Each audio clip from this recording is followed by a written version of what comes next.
Alright, so magandang umaga sa inyo guys. Nandito ako ngayon sa Hanawan, Ocampo, Camarines Sur. So nagpahinga muna tayo ng konting minuto kasi from na going here, nakapagod din yung pagbiyahe gamit ang motor. So mas pinili ko dumaan dito kasi hindi lang sa walang traffic, hindi lang sa maganda yung kalsada, kundi maganda rin yung tanawin na dadaan natin dito kasi dadaan tayo sa bundok. So ipapakita ko sa inyo yung lugar na kung saan usually tumitigil ako kapag dito ako dumadaan from Ocampo to Iriga. Nasa ibabaw yun ng bundok and then pagpapalipad na rin tayo ng drone. So habang nagpapahinga ako ngayon, gusto ko makita nyo kung gaano kaganda ang lugar na to. Ayun, palipad mo muna ng drone, let's go!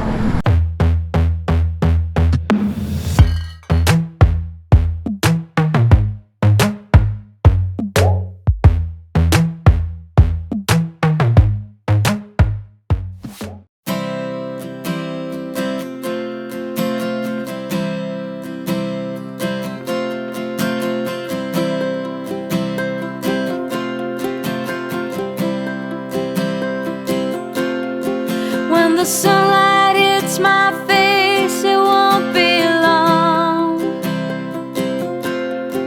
till the time I can't forget when I felt strong. But until the night I'm in your arms again, I don't wanna get my hopes up in the air.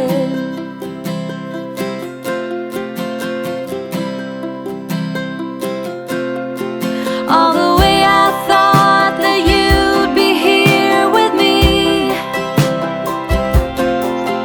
though I messed up everything I aimed to be, on the borderline of some. Alright, so biyaya naman tayo. Diretso na to to Iriga City. So dito ako nagpahinga sa may likod ko. Ayun o.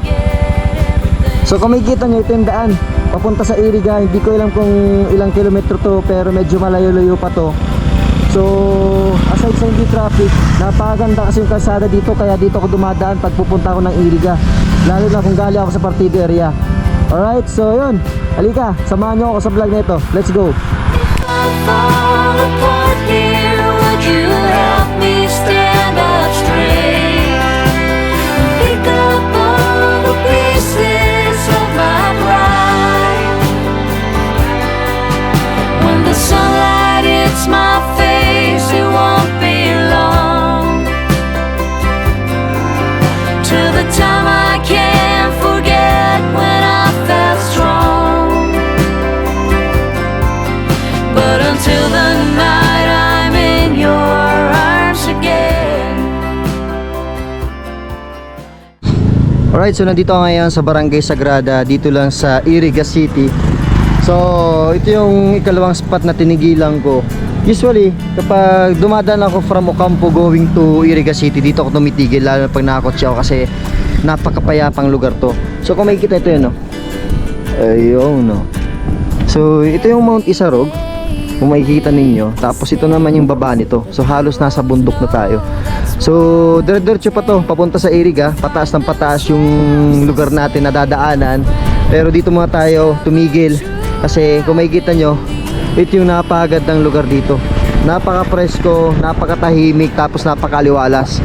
So dati nung dumadaan ako dito at tumatambay, dati wala na itong mga tindahan na to. Ito meron tindahan dito at dito naman sa bandang kanan ko meron kainan. So dati wala yan. Tapos halos mataas na yung punong kahoy dito. Pag dumadaan ako noon dito, talagang kitang kita mo yung tumbok papunta sa may bundok Isarog kasi halos wala pa yung mga kahoy na to. Ngayon halos mataas na. Ayun, no? So ito yung usually tinitigilan ng mga turista tuwing dadaan dito from Ocampo going to Iriga City. So ito yung Partido area Ocampo, tapos doon Partido area niyon. Kaso halos bundok pa, natakpan pa kaya hindi ipakita. So kung pupunta tayo doon sa elevated na lugar, halos makikita nyo na yung Partido area. So ito, simula pa lamang sa bundok na to, hindi pa to yung lugar na talagang pupuntaan natin. So ayun, pinakita ko lang sa inyo para yung mga taga-subaybay natin hindi pa nakakadaan dito or hindi na dumadaan dito, at least makikita nyo ang Barangay Sagrada, Iriga City. So ayun, diretso tayo going to Iriga. Let's go. Make your thoughts a work of art.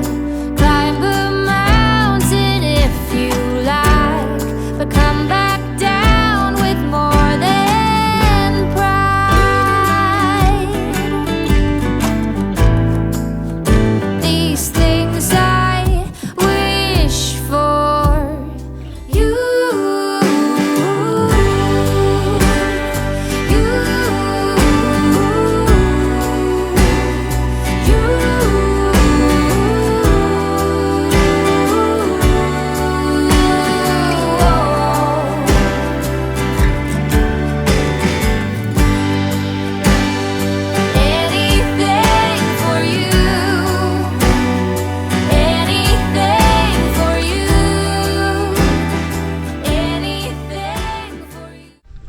Alright, so after natin doon sa Barangay Sagrada, Iriga City. So habang tinatahak ko yung lugar kung saan tayo pupunta, may nakita naman ko ditong isang napakagandang spot kung saan napakagandang tanawin ang makikita nyo dito at masaksiyan nyo. So dito sa video nga to, siguro hindi nyo ma-appreciate kasi napapanood nyo lang sa cellphone, napapanood nyo lang sa TV. Pero pag nakita nyo actual yung lugar na kung nasaan ako ngayon, talagang ma-amaze kayo sa lugar na to. Napakaganda. Halos bundok lahat ang nakikita ko dito. Ito yun, no? Bundok, bundok, bundok hanggang doon sa may ulap. Tapos doon sa baba may bahay. Ayun, no? Napakasimpleng buhay dito sa lugar na to. Napakaaliwalas, napaka-refreshing. Talaga yung stress, yung problema, yung depression na nararamdaman nyo sa katawan nyo o sa isip nyo, pag nandito kayo sa lugar na to, panandalian mawawala. Ayun, no? Napakasariwang hangin ang malanghap nyo dito. Walang gusali, walang mga building. Talagang makikita nyo dito tayong kakahuyan, tayong kabundukan. Napakasimpleng buhay. So kaya sinasabi ko sa inyo, every time na travel kayo tapos mag-adventure kayo, ang pinakamagandang gamitin nyo ay motor. Kasi pag nakakasakyan kayo, hindi nyo ma-appreciate yung lugar. Kasi hindi nyo masyado nakikita yung buong lawak na dinadaanan nyo eh. Pero pag nakamotor kayo, makikita nyo yung lugar na kung saan kayo dumadaan. Gaya nito. Ayun, no? So nagpalipad akong drone doon sa may kabila. Kasi akala ko yun na yung pinakamagandang spot. So nung dinaanan ko to, ito po yung sinasabi ng lalaki doon na umusog-usog daw ko kasi dito daw yung napakagandang spot. So ito na nga yung kinakatayuan ko. Ayun, no? Wala akong masabi, astig na lugar na to. Alright, so ito pala yung dinadaanan ko from Ocampo to Iriga City. Hindi pa yung mismong lugar na kung saan dapat ako pupunta. Pupuntahan ko pa lang yun. Yun yung direction ko papunta sa Iriga. Pero before ako makarating doon sa lugar na to, ito na yung mga nadadaanan kong magandang spots dito sa lugar na to. Kaya puntahan nyo, kasuluk-sulukan ang lugar natin dito sa Kabikulan. Madami pa kayong makikita magandang lugar dito na talagang hindi nakikita ng ibang tao, hindi napupuntahan. So yun, ayun, nairig yung hangin na yan, napakasariwa. Nakaka-relax. Alright, so puntahan natin yung lugar na dapat pupuntahan natin. Hindi tayo nakakarating, anong oras na? Alas 10 na ng umaga. So habulin tayong hapon dito. Eh kailangan natin magmadali kasi yung bibigyan natin ng bigas na parking boy dyan sa may Magsisi Avenue sa Naga. Dapat nahabol natin yun. So grabing putik dito. Oh, itong kalsadang nakikita nyo, going to Iriga City na yan. So dito naman sa likod ko, going to Partido area. Oh, di ba? Napakalayo na ako, halos nasa bundok na ako ngayon. So malapit na siguro ako sa Iriga. Actually Iriga na to. So ibig sabihin baka malapit na ako dun sa Iriga proper. So doon mismo sa pupuntahan ko, hanapin ko pa yon. So yun, mag-uwis na lang tayo para makita natin kung saan nga ba talaga yung sinasabing napakagandang hill dito sa lugar na to. So let's go.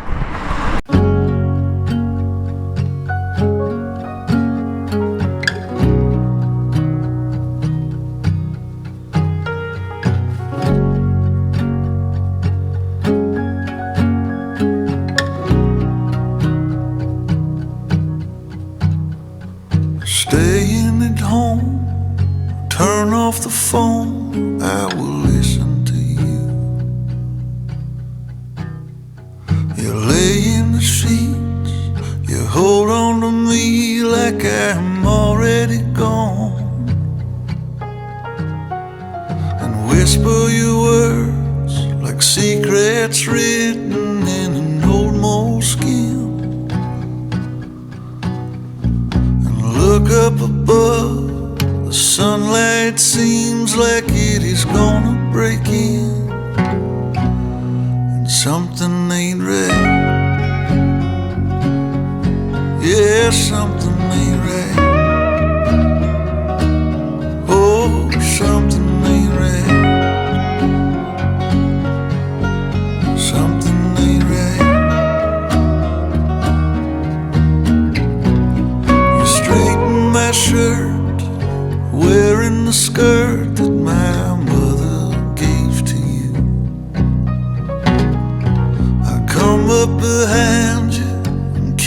on the side of your neck of fuel, and turn off the lights. The stars in the sky are turning so clear, and without the words, the feelings unheard can still